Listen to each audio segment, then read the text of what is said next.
What's going on, everybody? Welcome back to the channel. Today's video, we're talking modifications on the Elantra N. I'm going to go through everything that I've done so far, plus I'm going to give you guys an idea of what I got planned for the future. Stay tuned.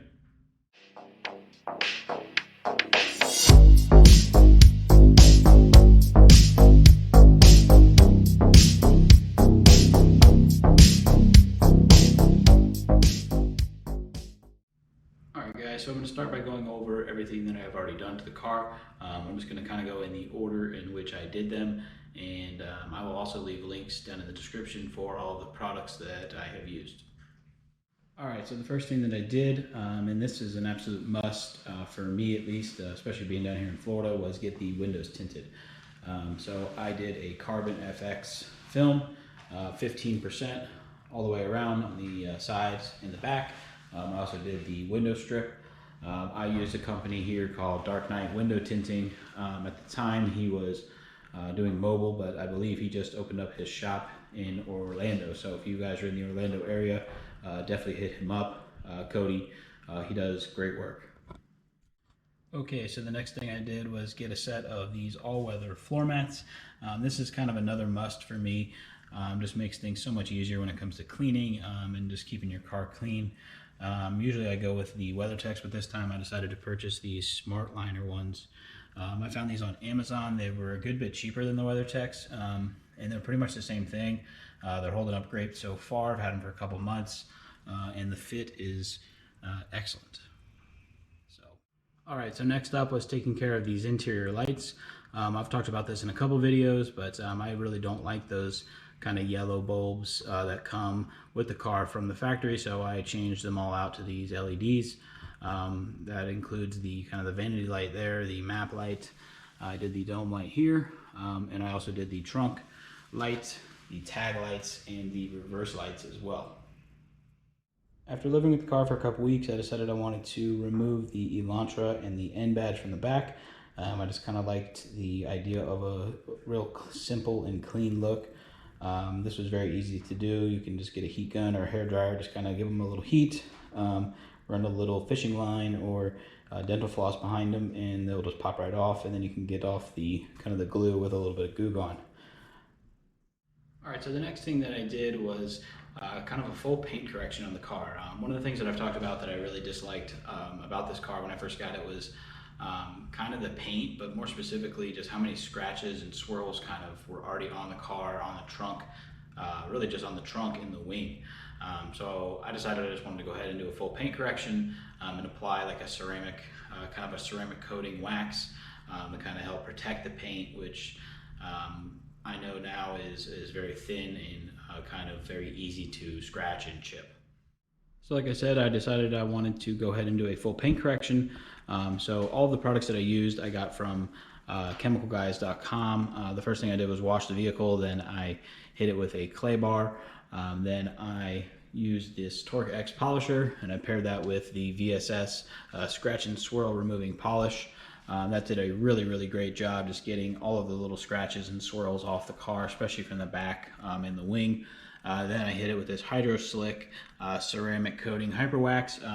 This stuff is outstanding. It really does a great job with kind of giving the car hydrophobic properties, making the water bead up. It makes it super easy to clean. And I kind of maintenance it with this Hydro Suds ceramic soap, ceramic wash soap, which just works out really well, trying to help keep the car as clean as possible and keep the paint as protected as I can without doing like a paint protective film. So the next thing I did was install this kind of DIY trunk pull. This was another thing that I just didn't really like about the car, was there was nowhere really to kind of close the trunk other than putting your hand up on the paint. So another YouTuber kind of came up with this idea. I also made a DIY video on how to do it. It's very easy. Just bought this trunk pull off of Amazon. You kind of bolt it into the frame here behind the liner, cut a little slit, and this allows you to really pull the trunk down very easily without having to touch the paint. Okay, so these next couple are a little bit more recent. Last weekend I got these new wheels installed, purchased them a couple weeks ago. These are the TSW Paddock. I got them in a gloss black. They are 19 by 8.5 inches, plus 40 offset.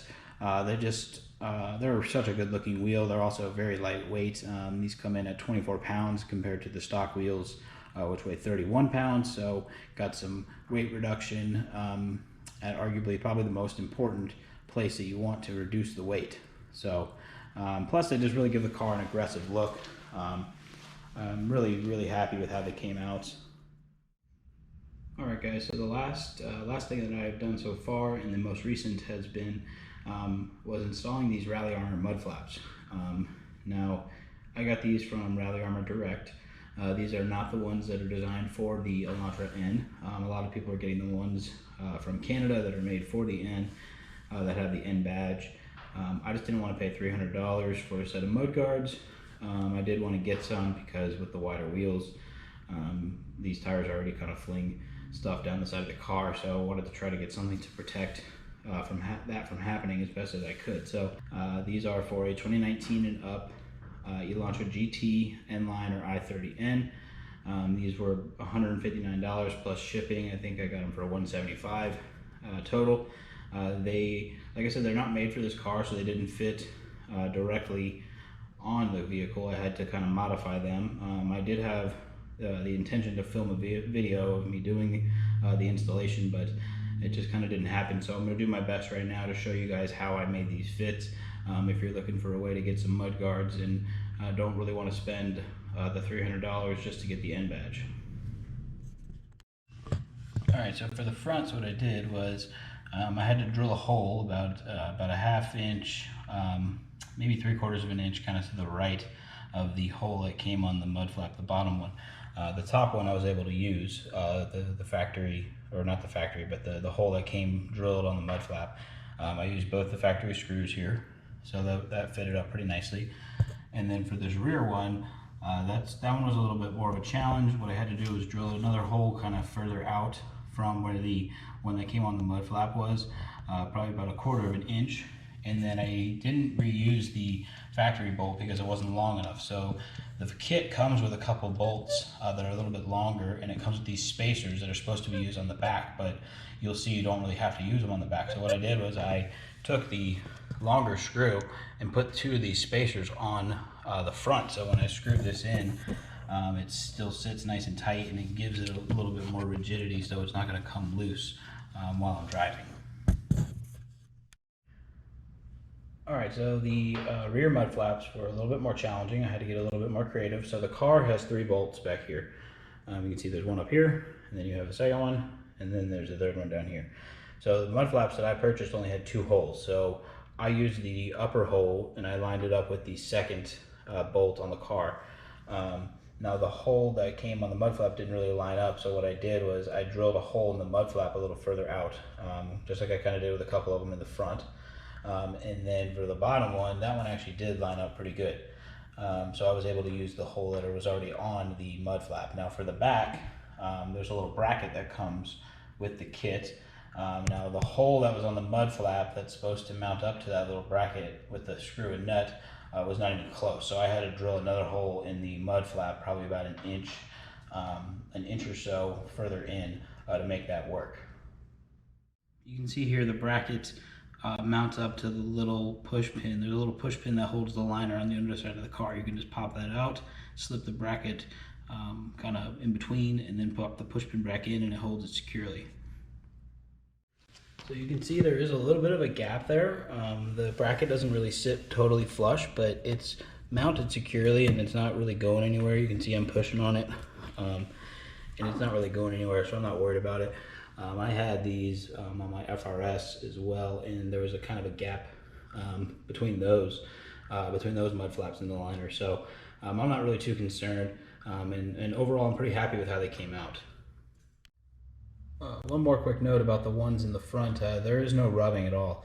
I'm going to put up a little video kind of showing the wheel go back and forth from full lock to full lock, and it doesn't hit or rub or make any kind of contact at all.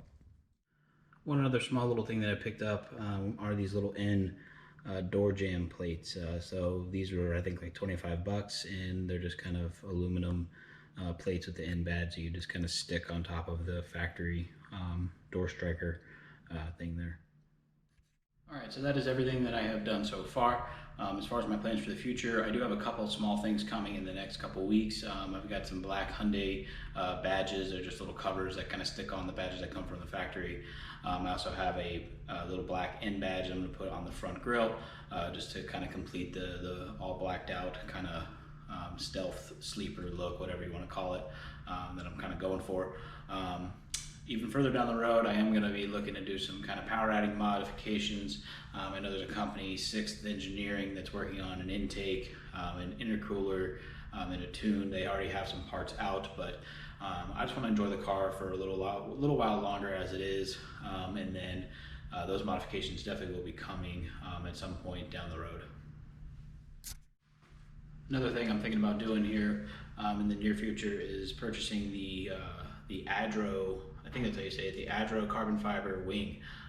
That whole kit that they have looks amazing, but the wing specifically. So let me know in the comments below if you think I should pull the trigger and get that wing for the car. All right, guys, that's going to wrap it up for today's video. If you made it this far, give it a thumbs up. If you want to see more content on my Elantra N, hit that subscribe button. We are almost to 200 subscribers, so let's see if we can get there. Let's see if we can push it past that 200 mark. I really appreciate you guys watching, and I hope you all have a wonderful day.